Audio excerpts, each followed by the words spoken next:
رجب المرجب شریف کی 13 تاریخ کو امیر المومنین خلیفہ راشد خلیفہ چہارم جانشین رسول زوج بطول حضرت سیدنا علی ابن ابی طالب کرم اللہ تعالی وجہہ الکریم ورضی اللہ تعالی عنہ وعلیہ السلام آپ کا یوم ولادت ہے۔ آپ کے یوم ولادت کی مناسبت سے انشاءاللہ تعالی آج کے خطبہ جمعہ میں آپ کا پاک تذکرہ کرنے کی سعادت حاصل کریں گے۔ سب سے پہلے حضرت علی المرتضیٰ شیر خدا رضی اللہ تعالی عنہ وارضہ آپ کا مختصر سا تعارف ذہن نشین رہے کہ حضرت مولا علی شیر خدا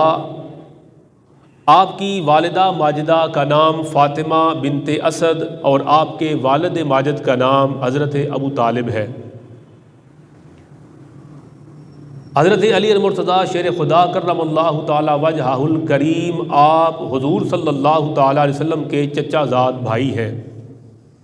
حضور صلی اللہ تعالی علیہ وآلہ وسلم کی سب سے چھوٹی سب سے پیاری شہزادی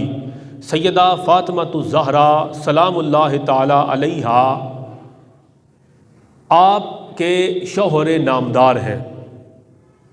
اور حضرت امام حسنین کریمین یعنی امام حسن مجتبی حضرت امام حسین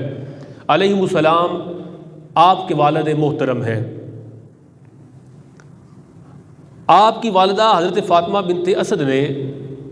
آپ کا نام حیدر رکھا، ان کے ابا جی کا نام تھا اسد، فاطمہ بنت اسد، اسد شیر کو کہتے ہیں، حیدر بھی شیر کو کہتے ہیں، تو امی جان نے آپ کا نام حیدر رکھا۔ اور آپ کے والد بزرگوار حضرت ابو طالب علیہ السلام آپ نے آپ کا نام نامی اس میں گرامی علی رکھا۔ بعض روایات میں آتا ہے کہ حضور علیہ السلام نے آپ کا نام علی رکھا۔ حضور صلی اللہ تعالی علیہ وآلہ وسلم کی بارگاہ سے جو علی پاک کو القاب ملے ان میں اسد اللہ کا لقب بڑا معروف ہے، مرتضیٰ چنا ہوا وہ علی پاک سرکار کا لقب ہے، کرار کرار کہتے ہیں جو پلٹ پلٹ کے حملے کرنے والا ہو، اس لیے پھر کہتے ہیں حیدر کرار، وہ شیر جو پلٹ پلٹ کے آئے اور باطل پہ حملہ آور ہو، اور وہ حیدر کرار لقب ہے حضرت علی پاک سرکار کا۔ شیر خدا اور مولا مشکل کشا بھی آپ کے القاب ہیں۔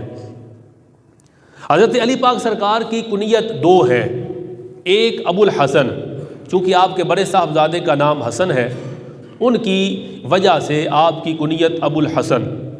لیکن ایک کنیت آپ کی ہے ابو تراب، اور ابو الحسن کنیت سے زیادہ پیاری آپ کو ابو تراب کی کنیت تھی، چونکہ یہ کنیت انہیں حضور علیہ السلام کی بارگاہ سے ملی تھی۔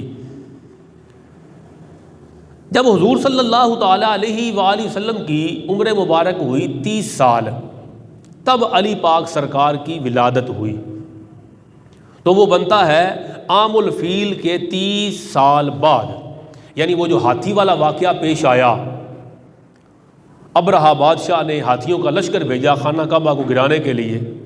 تو پرانے دور میں یہی طریقہ تھا کہ جو اہم واقعہ کسی سال میں پیش آتا اس واقعہ کی نسبت سے پھر وہ اپنے ماہ و سال کو یاد رکھتے، تو سنہ ہجری کی ابتدا سے پہلے اس طریقے سے وہ یاد رکھتے تھے کہ عام الفیل سے اتنا پہلے، عام الفیل سے اتنا بعد، ہاتھی والے سال سے پہلے یا بعد، تو عام الفیل کے اندر ہی حضور پاک کی ولادت باسعادت ہوئی۔ 30 سال بعد رجب المرجب کی 13 تاریخ جمعۃ المبارک کو علی پاک سرکار خانہ کعبہ کے اندر پیدا ہوئے۔ اب یہ بات بڑی ذہن نشین کرنے والی ہے، یہ اہل حق کا، اہل سنت و جماعت کا نظریہ ہے، یہ اہل سنت کا ماننا ہے کہ علی پاک کی ولادت کعبے کے اندر ہوئی، اس لیے یہ کسی غیر کی طرف منسوب نہ کیا جائے۔